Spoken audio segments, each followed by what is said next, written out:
Bonjour et bienvenue à cette causerie dominicale. Alors aujourd'hui, j'ai avec moi M. Gilles Hallé qui va nous parler de la campagne de levée de fonds pour le carême de partage 2013. Alors bonjour M. Hallé. Bonjour Albert. M. Hallé, je pense que vous êtes sur le Conseil national de développement et paix également. Hein? Oui, je fais partie du Conseil national depuis 1 an maintenant. Cette campagne, elle se fait comment cette année? Qu'est-ce que le thème? Bien évidemment, la campagne de carême de partage se fait toujours pendant le carême, surtout la levée de fonds se fait le 5e dimanche. Et on essaie pendant les premiers dimanches de sensibiliser les gens à certains programmes de développement que Développement et Paix appuie. C'est sûr que Développement et Paix appuie moins de programmes qu'auparavant. Développement et Paix avait fait une demande à l'Agence canadienne de développement international pour les 5 prochaines années de 49 millions et malheureusement, le gouvernement Harper nous a coupé à 14 millions, donc c'est pas Développement et Paix qui vont subir les conséquences. Je dirais malheureusement, c'est des hommes, des femmes et des enfants dans le tiers-monde qui vont en subir les conséquences. Et c'est pour ça qu'on invite la population canadienne à être généreuse pour les hommes, les femmes et les enfants du tiers-monde avec qui on a des programmes de développement. Je dis toujours que c'est les gens du tiers-monde qui ont des programmes de développement et nous autres, on les appuie. Parce que je pense qu'il faut faire preuve d'humilité et dire qu'on ne connaît pas grand-chose dans le tiers-monde.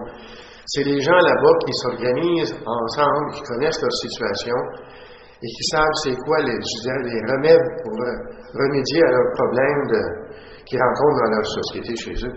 Donc, ce n'est pas Développement et Paix qui essaie de résoudre leurs problèmes, c'est Développement et Paix qui leur demande quels problèmes et comment voulez-vous les résoudre, c'est ça, finalement. Oui, c'est ça. C'est que, habituellement, quand on est au Canada, nous autres, les Blancs du Nord, on connaît tout, on sait tout. On va arriver en Afrique, on va leur dire, vous allez faire ci, vous allez faire ça. Ou encore mieux, on va vous envoyer des consultants pour faire ci, pour faire ça.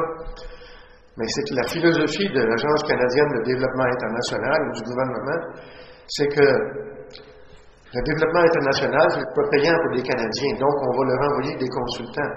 Alors que nous autres, Développement et Paix, on marche, je dirais, au contraire de la philosophie du gouvernement. Pour nous autres, le développement, ça doit être d'abord, je dirais, payant pour les gens du tiers-monde. La majorité de l'argent doit s'en aller là-bas, et non pas à des consultants.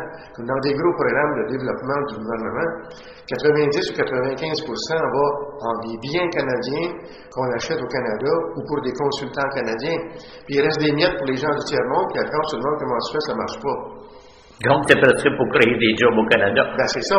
Le développement international, actuellement, non seulement au Canada, mais dans les pays du Nord, c'est payant pour les pays du Nord. Pour les denrées qu'on achète ici, ça peut être des locomotives, ça peut être des tracteurs, des consultants qu'on envoie là-bas, c'est payant pour nous autres. Mais le développement et paix, c'est pas comme ça. Pour nous autres, la majorité de l'argent va pour des hommes, des femmes qui se mettent ensemble, qui forment des groupes pour défendre leurs droits, pour la propriété de la terre, pour la promotion des femmes, faire de l'agriculture. C'est là que doit aller, je dirais, la majorité de l'argent. On a un exemple là-dessus, je pense à Haïti, par exemple. En Haïti, dernièrement, on se rappelle du fameux tremblement de terre, il y a 2 ans. Développement et Paix a ouvert, je dirais, dernièrement, 50 maisons qui ont été bâties par des gens là-bas avec l'appui financier de Développement et Paix. Il y a encore une 50aine de maisons qui sont en train d'être construites par des Haïtiens avec l'appui financier de Développement et Paix et de l'argent des Canadiens. Je pense que, de toute façon, on va recevoir d'ici quelques jours, justement, un de nos partenaires en Haïti qui va venir nous parler de façon plus concrète de l'appui que Développement et Paix apporte en Haïti. Oui. Évidemment, je présenterai une émission avec M. Emmanuel Noël qui vient de... Et ce qui est intéressant là-bas aussi, c'est qu'ils exigeaient qu'il y ait un certain lopin de terre pour pouvoir cultiver. Ça m'avait frappé quand on a expliqué cette chose-là. Ben oui, il ne s'agit pas juste de bâtir la maison, de dire aux gens, vous avez une belle maison, restez dedans. Tu sais, s'il y a un lopin de terre pour cultiver quelques légumes, bien évidemment, ils pourront se nourrir et devenir jusqu'à quel point autosuffisant, c'est beaucoup dire, là, mais c'est beaucoup mieux que d'avoir un lopin de terre avec la maison. Alors, pouvez-vous nous parler des projets de développement et paix qui vont se réaliser dans les années futures ou encore à partir de cette année? Un programme intéressant, c'est au Cambodge. Vous savez que dans beaucoup de pays du tiers-monde, les gens n'ont pas le type de propriété comme on a, nous autres, ici au Canada. Fait que les gens restent là depuis, pas eux, mais disons leurs ancêtres depuis 200-300 ans, des fois des 1000 ans. Ils n'ont pas le titre de propriété, puis arrive une grosse compagnie minière, puis dit nous autres, on s'en vient faire une mine ici. Débarrassez. Ça crée votre camp tout le monde. Développement épais, par exemple, au Cambodge, on appuie un organisme là-bas qui aide les gens à avoir leur titre de propriété pour être propriétaires de leur lopin de terre. Pour nous autres, la dignité humaine, ça ne fait pas partie de lopin de terre ici, hein, parce que c'est normal qu'on soit propriétaire d'un lopin de terre, mais là-bas, la dignité humaine, ça veut dire ça aussi. Oui, c'est une situation que nos ancêtres ont vécue. Hein. Après la déportation, ils allaient s'installer n'importe où, mais ils n'avaient pas de titre officiel. Et là, il fallait qu'ils demandent les titres officiels, sinon les anglophones, les Irlandais, venaient et s'installaient sur leur terre et ils perdaient leur terre. Alors, on voit quand on fait l'histoire, ça ressemble à ça, au fond. Ils n'avaient pas le droit d'habiter.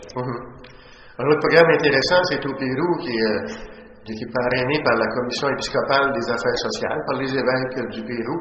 C'est qu'au Pérou, il y a beaucoup de mines. Il y a beaucoup de mineurs, évidemment.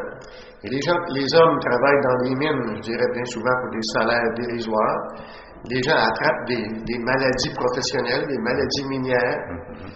Et les gens n'ont pas de défense. Donc, la Commission épiscopale des affaires sociales, ils ont fait une certaine formation des mineurs pour les aider à s'organiser pour défendre leurs droits.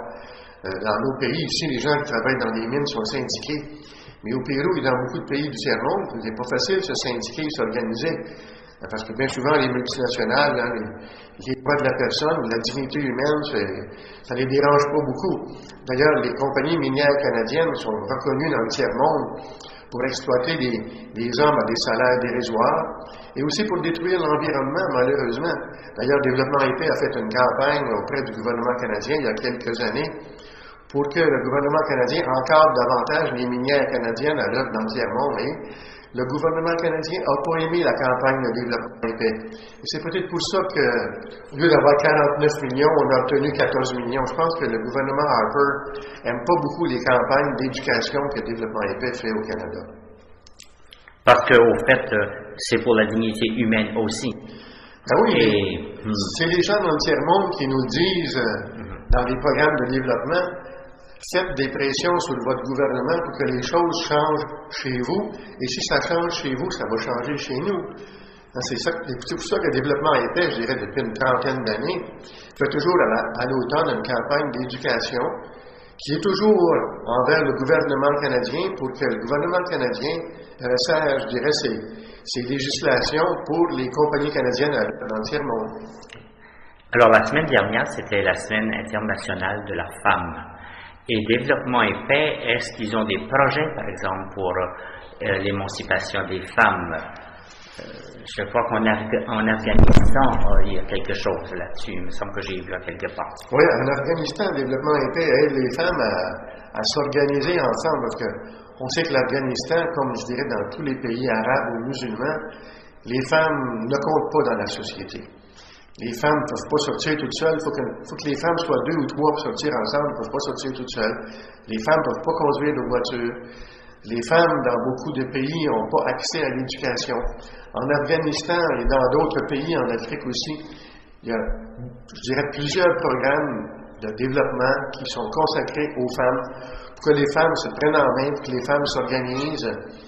Les femmes s'organisent bien souvent pour avoir un peu plus de revenus, que ce soit en faisant de la couture, en faisant pousser de la nourriture, en s'occupant du poisson, en défendant leurs droits. Développement épais appuie beaucoup la cause des femmes dans le tiers-monde. Donc, Développement épais est un organisme qui n'est pas là seulement pour bâtir des maisons ou des choses comme ça, mais pour la personne comme telle, pour aider la personne à se prendre en main et à se développer et à vivre une vie digne d'un être humain, c'est ça aussi? Ben oui, la dignité humaine, c'est d'abord respecter ces personnes-là dans ce qu'elles sont et respecter leur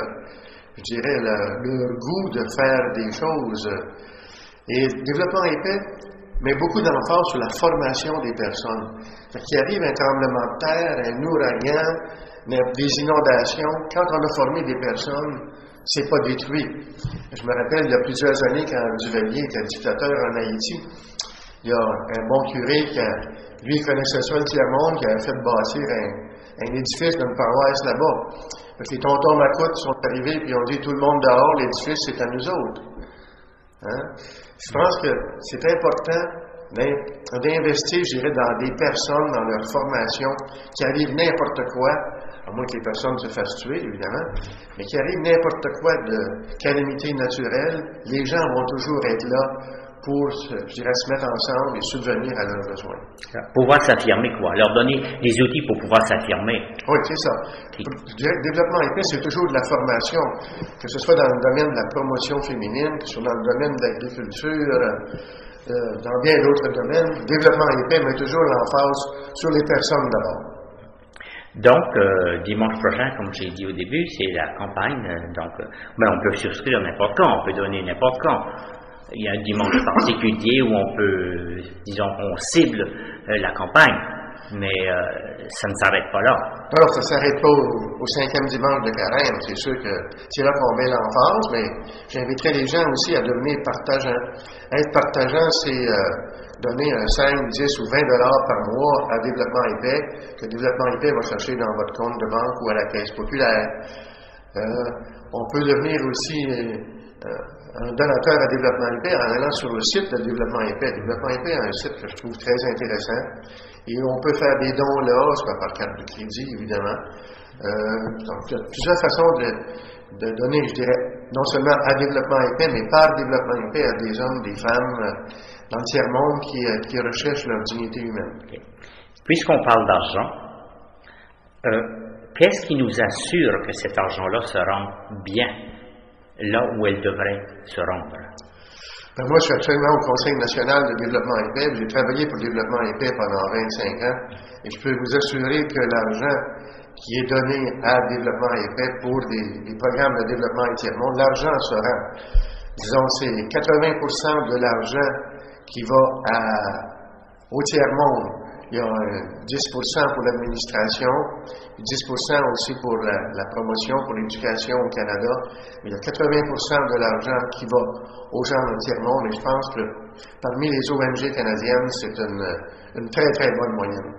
Donc l'argent n'est pas versé au gouvernement non plus? Non, l'argent ne va pas au gouvernement, surtout pas au gouvernement canadien, mais ça ne va pas au gouvernement dans le tiers-monde. Ça va à des groupes communautaires d'hommes, de femmes, de villages qui se mettent ensemble justement pour subvenir à leurs propres besoins. C'est ce qui est intéressant. Sinon, en passant par les gouvernements, on pourrait peut-être s'attendre que malheureusement l'argent soit détourné. Donc là, ça va directement aux personnes concernées et c'est aussi surveillé. Comme les projets ne sont pas laissés... Oui, parce qu'habituellement, le développement épais n'envoie pas, je dirais, 100% de l'argent pour un programme de développement tout d'un coup. On peut envoyer 25-30%, puis voir ce que font les gens, puis envoyer un autre 30-40%, puis attendre, etc. Donc l'argent est, je dirais, est égrené au cours des mois ou des années pour voir ce que les gens fassent ce qu'ils ont dit qu'ils étaient pour faire. Alors, M. Allais, c'est tout le temps que nous avons et je vous remercie beaucoup d'avoir éclairé les auditeurs et les auditrices sur cette campagne. C'est moi qui vous remercie. Au nom des hommes et des femmes, des enfants du tiers-monde, je vous dis merci. Merci.